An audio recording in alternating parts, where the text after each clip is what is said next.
This is the Sony A7 IV. In this video, I want to talk about the 4 reasons why I switched to this camera from my Sony FX30, as well as the 4 reasons why it actually doesn't feel like an upgrade.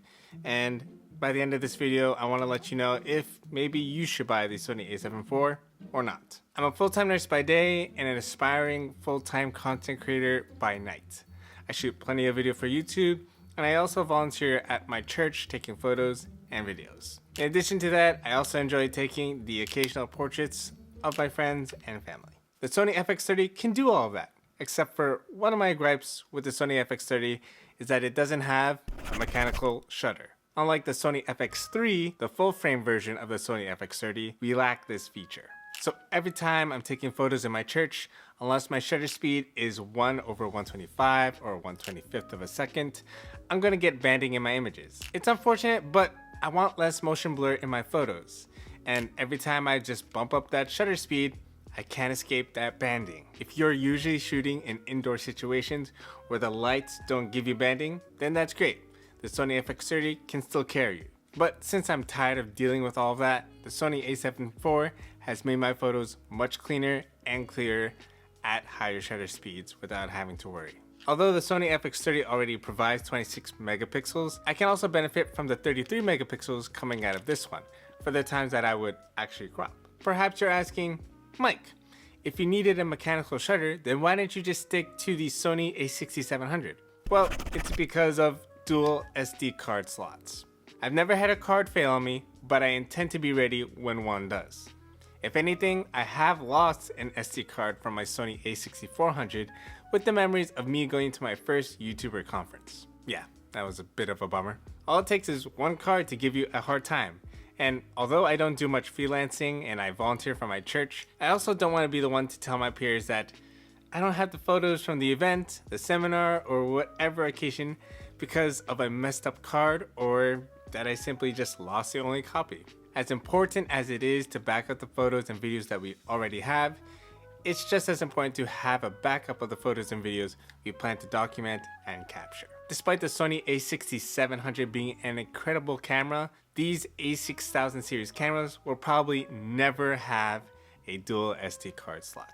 I guess Sony just wants us to upgrade to the FX series of cameras or the full frame A7 series. But I'm not just switching because of photo capabilities and a workflow, I'm also switching because of video formats. The Sony FX30 is my primary video camera, and it provides the same recording options like the Sony A7S III, Sony FX3, being able to record at file formats like XAVC HS, all the way up to XAVC SI. I want the option to be able to have more compressed 4K files as I continually build up my library of B-roll footage for these YouTube videos. The Sony A7 IV can provide all these options and doesn't force me to record larger video files or any other foreign video files. In addition, I'm able to record very similar S-Log3 footage so that I can use the same LUTs between these cameras to make my editing workflow even easier. It just so happens that the A7 IV hinders this workflow a bit,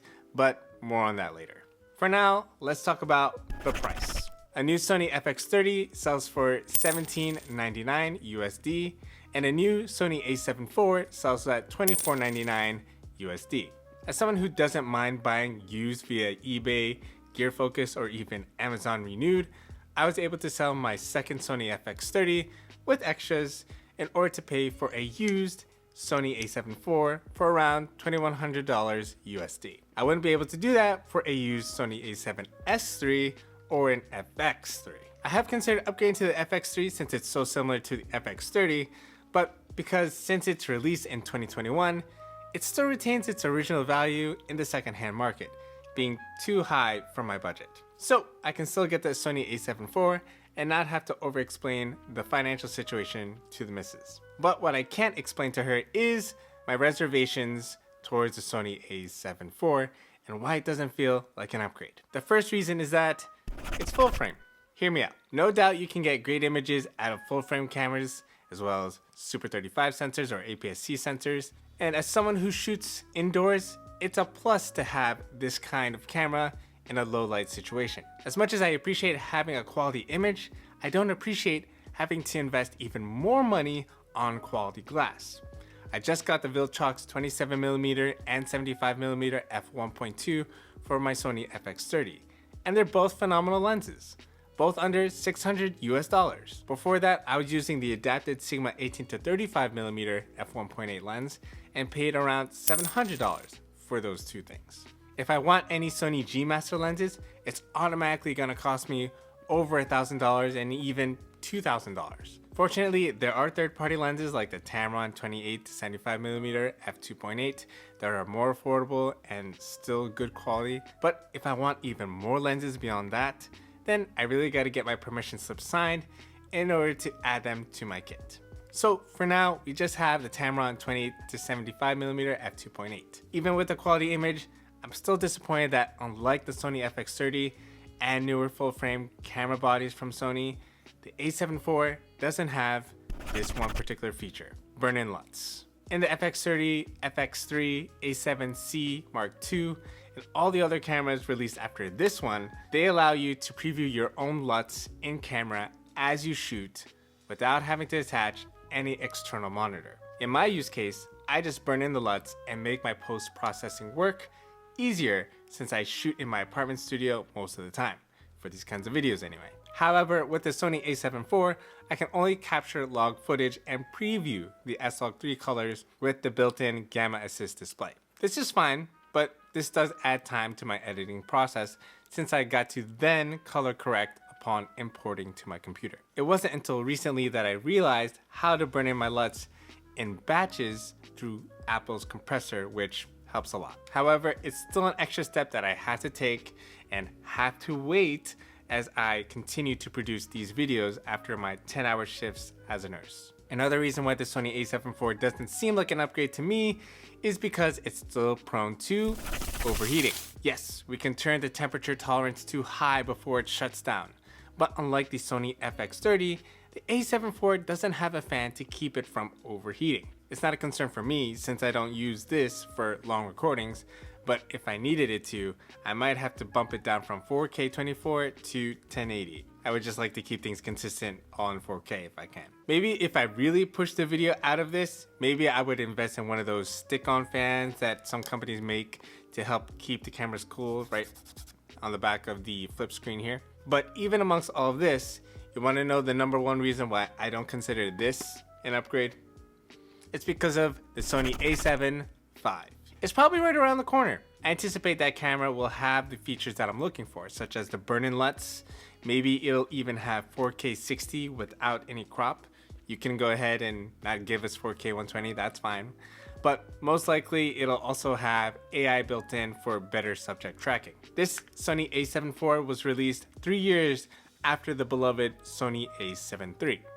It's now a little bit 3 years since the A7IV was announced in 2021, so Sony, I'm on the lookout for this upcoming announcements on this A7V.